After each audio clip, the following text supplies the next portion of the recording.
We're off to Grandview to meet a mother and daughter in the middle of harvesting their apple crop. Woo! Hold on. We are talking all about women in agriculture, and I am joined by Leah, Julie, and Katie here, and we're in their Grandview orchard. And I guess tell me what's the relationship here? So I'm Mom. This is my stepdaughter Leah and my daughter Katie. All right. Julie Bosma and her daughter Leah Eddy are great examples of how many women in agriculture are doing more of the heavy lifting. Right now during harvest season, it's up at 5:30, be in the orchard, make sure the picking crew knows what they're supposed to be doing that day, maybe do some quality control, making sure that what's being picked is the same as what we've told them to pick. Then I start coordinating, calling the warehouses, figuring out what pool the fruit is going to go in, if we're going to sell it right now, if we're going to put it in storage for later, and then start coordinating trucking, because after we pick it all has to get hauled into the warehouse that same day. Julie grows for Washington Family Farms, a group of area families who join together to market their apples throughout the world. Julie is used to 12-hour days and has passed her work ethic and love of the farm onto her daughters. My daughter, Leah, started farming when she was 13. She learned how to drive a forklift young and was out there enjoying being in the outdoors and got a real love for it.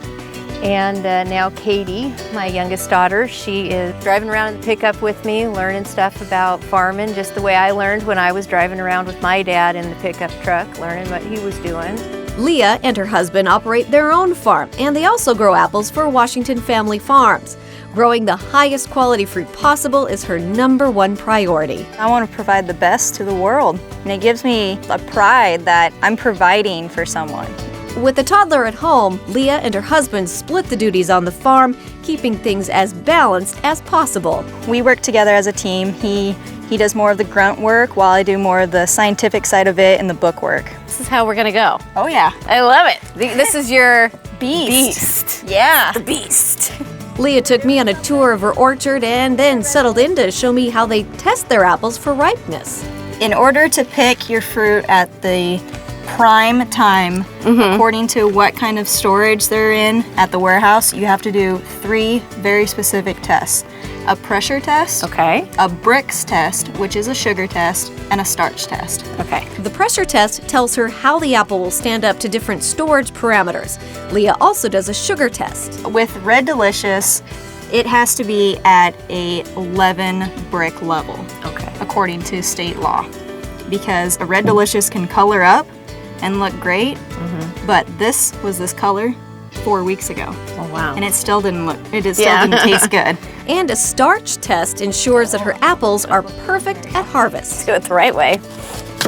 It's not lost on Leah how much the farm shaped her life then and now. I've been very blessed to be introduced into agriculture at such a young age. It's created who I am. Agriculture has made me. You have fun, don't you? Oh, tons of fun.